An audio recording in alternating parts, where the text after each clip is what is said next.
everyone, welcome back to my channel. Today, I think you can tell by the title, I'm going to be sharing with you my reading goals for 2020.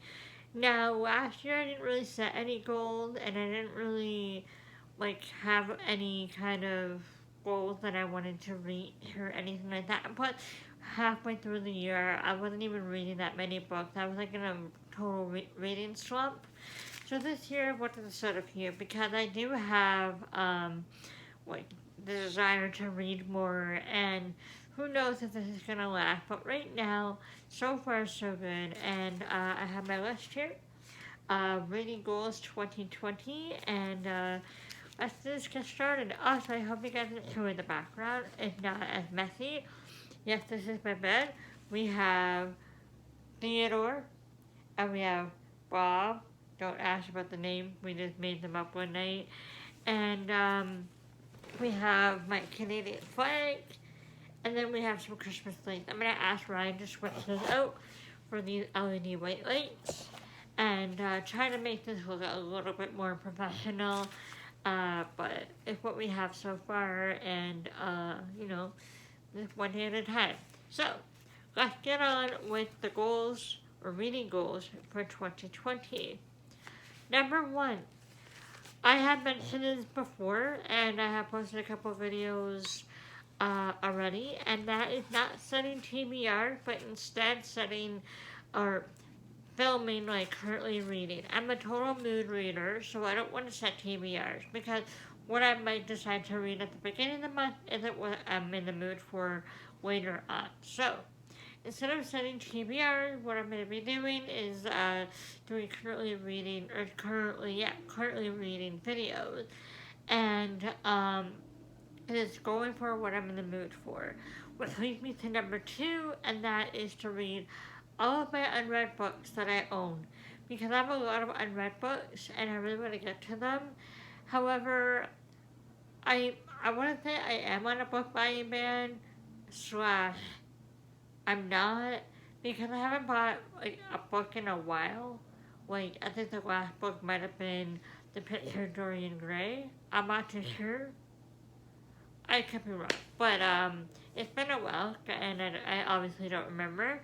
And I just want to make it a priority to read the books that I own, because obviously I got them for a reason, and I want to read them and enjoy them. So I want to read every unread book that I own, and that leads to the third one that I have is if I'm reading a book and I'm not enjoying it, just DNF it. Just DNF it. That goes for the book Thief by Marcus Suzak. I've tried reading that so many times. I'm gonna give it one more chance. If I can't get into it, I'm not gonna force myself, and I'm gonna donate it to somebody that will like it, and that will enjoy it, because I know for a fact that I don't want to keep trying to read something that everybody else loves, but I want to try to love it too, and I just don't want to do that. So I'm gonna give it one more try and DNF it, and that goes for any book that I read that I'm not really in the mood for.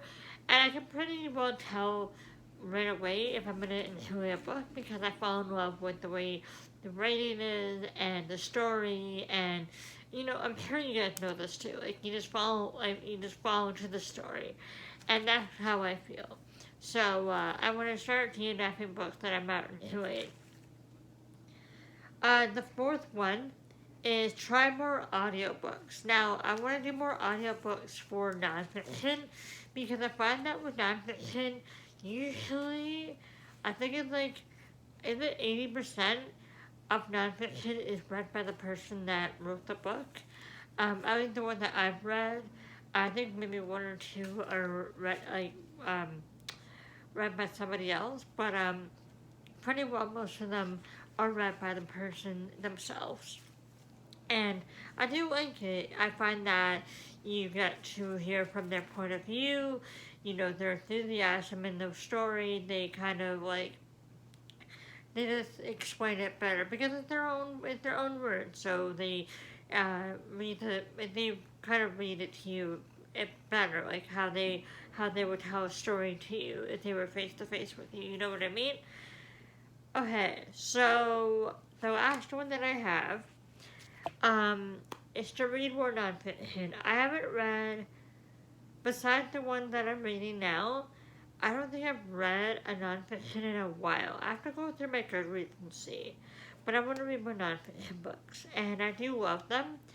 The last one I think with Michelle Obama. I'm still reading that. I'm reading and listening to the audiobook from the library, and it had expired. So now I'm like on a waiting list for another 6 months or more.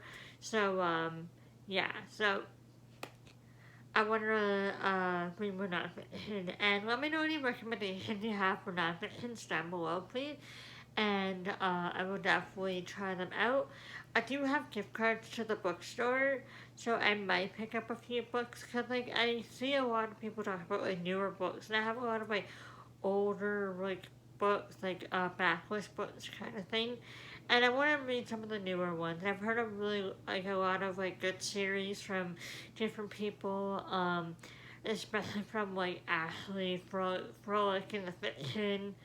I think that's her username. I hope I didn't butcher that. She's one of my favorite YouTuber or booktubers.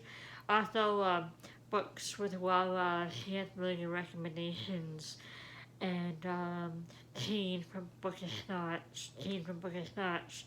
All of them, like they all have really good recommendations, and I'm gonna get into some like newer books, and I feel like I'm still in the past reading all the like, older backlist books. But yeah, leave me your recommendations. Please leave me your recommendations down below in the comments. And I have a library nearby, so if anything that I can.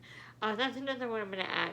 I want to keep using my library. Last year I was using the library a lot because it's literally around the corner. So I want to continue that. I want to continue using the library more. And even as for the books that are newer, and I'm unsure about, I definitely want to use my library more. So if you guys have any book reading goals, or maybe book reading goals, sorry. If you guys have any reading goals for 2020, please let me know what yours are down in the comments, and leave me any book recommendations down in the comments. And I hope you guys enjoyed this video, and if you did, please give it a thumbs up and subscribe, and I will see you in my next video. Bye.